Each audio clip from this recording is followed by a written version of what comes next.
It was a fun Christmas, and especially since we won. But we played. I think we played maybe the first NFL game on Christmas Day. Roger is right. The first NFL game on Christmas Day back in 1971. The Dallas Cowboys versus the Minnesota Vikings. The Cowboys won 20-12. The 33's Dave Crome joins us now, and the Dallas Cowboys have actually played on Christmas Day 3 times in the past. And one of those times was 15 years ago to the day, Christmas night. It even happened in suburban Phoenix as the Cowboys were playing the Cardinals. Now, of course, the game doesn't mean a whole lot right now, but it did back then.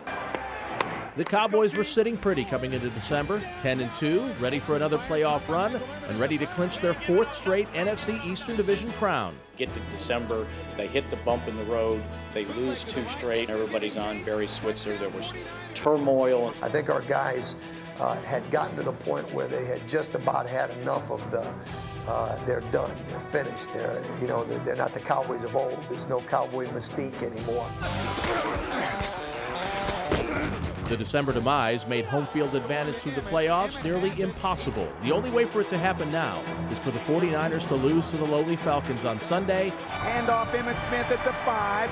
And for the Cowboys to win on Monday, Christmas night in Arizona. We got on the plane in Dallas, and the mood was kind of somber because we hadn't played well in the month of December and didn't look forward to having to go to San Francisco to get to the Super Bowl. And around the time we got over the Grand Canyon, somehow one of the pilots got word from a flight tower that San Francisco was losing the game. And as we landed on the ground in Arizona, they announced that the 49ers had lost the game. And a team that had struggled, a Dallas team that had struggled the whole month of December, was now in command of its own destiny. And a big eruption went up on the plane. And it's one of the great plane rides in Dallas Cowboys history on Christmas Eve. Williams left, still hasn't had his number called. Here's a pass to Kevin Williams, complete at the 15. Turns the curl. You kind of get a feeling sometimes when something happens that shouldn't have happened, like the 49ers losing a game that they should have won, that somebody's trying to whisper in your ear, this is your opportunity and don't blow it. A huge sense of relief. Just being able to stay home was a huge advantage. Everybody knows you get the first round bye, but just staying home is hard for people to beat you. And nobody did, as the Cowboys rolled to their 5th Super Bowl title in the very same stadium that some Christmas magic restored the swagger, confidence, and momentum of this team. I remember thinking as the plane took back off towards Dallas after midnight, I wonder if we'll be back here in 4 weeks. And we were. In 1995, Jason Witten was about 13 years old. In 2010, number 82 is a star. The tight end is a tough guy on the field, a sweetheart at home.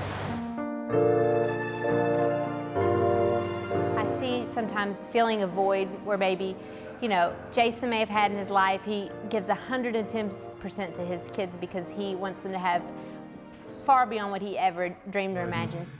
All the failures and all the tough times growing up and a single-parent home. Growing up, Jason Witten leaned on what family he did have, including his grandfather. The thing about my grandfather, he did that. He provided that for us day in and day out. And holiday time was great, but every other day was great too because that was the man who he was. I just learned so much. I wouldn't change my situation growing up for anything in the world. And what he's learned, he uses to help North Texas single moms and their children.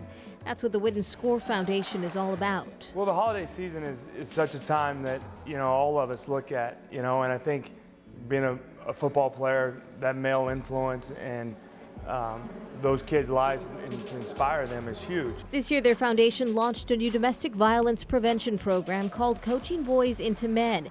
It launched in high schools across Arlington. The program trains coaches to educate players on the dangers of dating violence. My situation as a child wasn't perfect, but it was nothing compared to this, and I think having that understanding and really being respectful to that and knowing that some of these kids are in really tough situations. Started in there. The Wittens believe paying it forward will help their 2 boys grow. We want to teach our children the gift of giving, the gift of giving back. You don't deserve any of this. This is all blessings from the Lord, and that just the meaning of Christmas behind it. And I think too, in this time of year, we're all so caught up, especially in football. Week in and week out, the grind of the season and being the best and trying to accomplish that. But, also, and that's no different for us as players. We thrive off of that, but there's also that fact of your legacy as something else too, as off the field, just as important as what you do on the field. My youngest one, he's a huge football fan, so he loves seeing 82 on there, and hopefully I can score a few touchdowns for him. Still to come, 2 Marines' Christmas wishes granted. Santa pulls some strings and makes some American heroes' dreams come true. Plus, players remember the best surprises they found under the Christmas tree. But I also knew everything I was getting already.